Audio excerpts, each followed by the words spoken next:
It's Spera again, and as I said earlier, I'll be giving tutorials on accounting topics I know best. I'm on my departmental. I told you I'm a student. So how about we start with the definition of accounting, because you need to know the definition before you can go to any other area, because it's the foundation. So what is accounting? Accounting can be defined as the process of selecting, measuring, interpreting, communicating financial data of an organization to enable users to make decisions. Yeah, I think that's like the best definition anybody can get for accounting, because like it has been on my head since SS1, since I joined commercial class. Yeah, it incorporates measurement and reporting of profit and loss. Now, what are the importance of accounting? Accounting information can be used for decision making, as said in the definition. Yeah, to enable users to make decisions. It enables all transactions to have a permanent record. You know, all those postings in the ledger, you know, they are books of accounts. So when you write and you impute them, they have a permanent record, except you adjust them. It enables the businessman to determine the profitability of the business concerned. Is like through the accounting records and through financial statements of an organization, you'll be able to know whether your business is making a profit or is making a loss.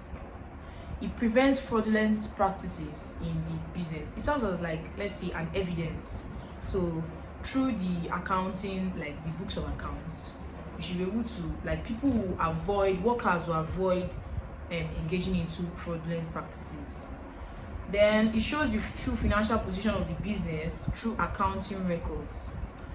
By showing the financial position, what are the components? The components of the financial statements are mostly the assets and the liabilities. So through the assets and the liabilities, you'll be able to know the financial position, which will enable you to make decisions. To get the assets and the liabilities. Those are the popular accounting equation is equals to assets is equals to your capital plus your liabilities.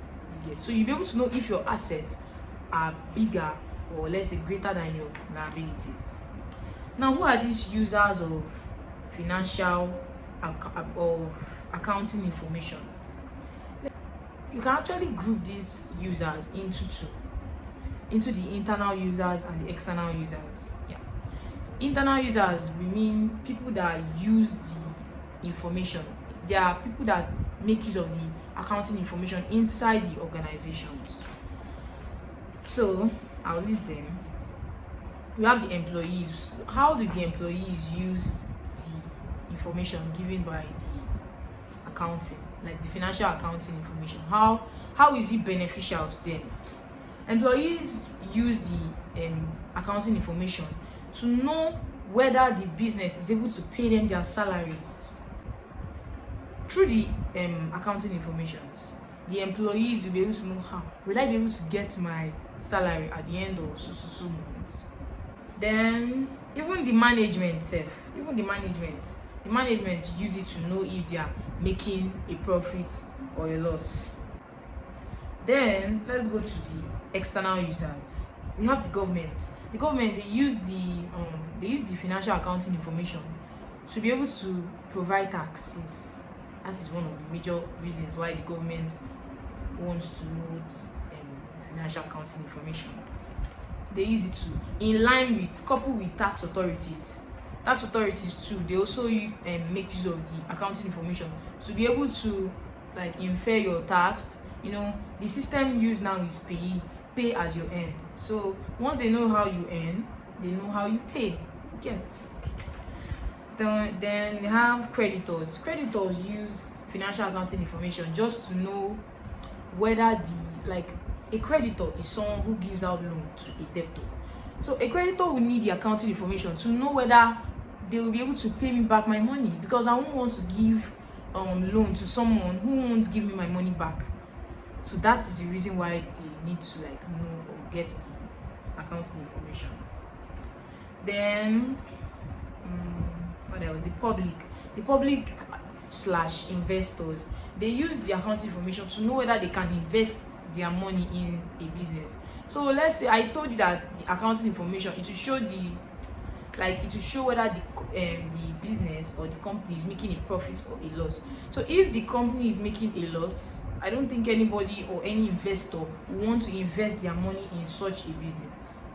But if it is making a profit, like their shares are moving like their profit, they want to invest shares into the company. So that is the reason why the investors need money.